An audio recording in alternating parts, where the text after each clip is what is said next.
Hello किसान भाइयों, आप सभी किसान भाइयों को आज हम दिखा रहे हैं ये जो धान की फसल है। ये हमारी लगभग 10 से 20% निकल पाई है। किसान भाइयों, जो धान की फसल होती है उसमें अक्सर हमें ध्यान रखना पड़ता है कि हमारी जो धान की फसल है उसमें कोई रोग, कोई बीमारी तो नहीं लगी है जिससे हमारे धान को कोई ज़्यादा हानिकारी हो।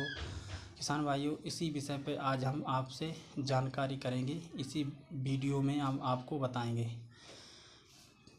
किसान भाइयों, क्या होता है, अक्सर हमने देखा है जो हमारी धान की फसल है उसमें कहीं तो हमने देखा है उसमें सुंडी लग जाती है, कहीं पीली पत्तियां पड़ने लगती हैं, कहीं कहीं पर तो हमने देखे हैं, कहीं कहीं पर तो धान हरके जो होते हैं किसान भाइयों वे सूख जाते हैं। तो इस विषय में हमें क्या करना चाहिए और क्या सावधानी बरतना चाहिए जिससे हमारी धान की फसल में कोई रोग या कोई बीमारी ना लगने पाए, जिससे हमारी धान को ज़्यादा नुकसान हो।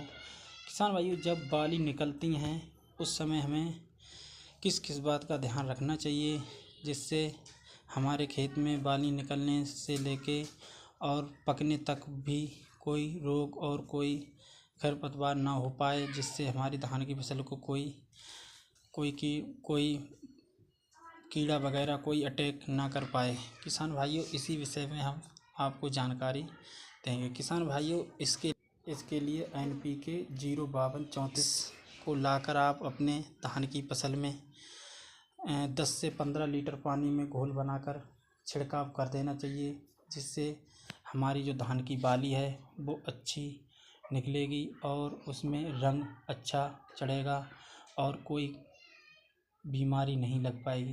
किसान भाइयों, एक दूसरी और दवा है, वो भी आपको ये जो हम आपको डिस्प्ले पर दिखा रहे हैं, ये दवाई आपको लाना है और लाकर आपको 20 या 25 लीटर पानी में घोल बनाकर अपनी जो धान की फसल है उसमें छिड़काव कर देना चाहिए।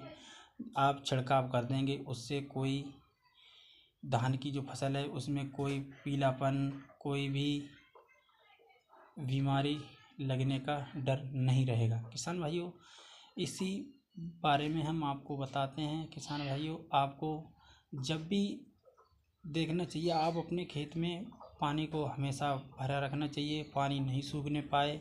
किसान भाइयों, अक्सर क्या होता है जब हमारे धान की फसल में पानी सूख जाता है तो उस समय क्या होता है, जो हमारी धान की बालियाँ, लोग कहते हैं इसमें तड़ा रोग लग गया है, कोई खरपतवार मान लो उसमें हो गया है, तो उसमें पानी की समस्या से ज़्यादा होता है। किसान भाइयों, पानी को हमेशा भरना चाहिए। और किसान भाइयों, दूसरी बात ये, जब हमारी धान की बाली मान लो 2 से 3 या 10 से 15 से 20% जब निकलने शुरू हो जाएं, तो किसान भाइयों उसमें हमें थोड़ी 1 बीघे में लगभग 5 से 7 किलो यूरिया को लाकर आपको बखेर देना चाहिए और उसमें पानी लगा देना चाहिए, जिससे छोटे बड़े निकलने की धान की गारंटी, उसमें धान छोटा बड़ा नहीं निकलेगा, सब एक तार धान निकल कर ऊपर आ जाएगा।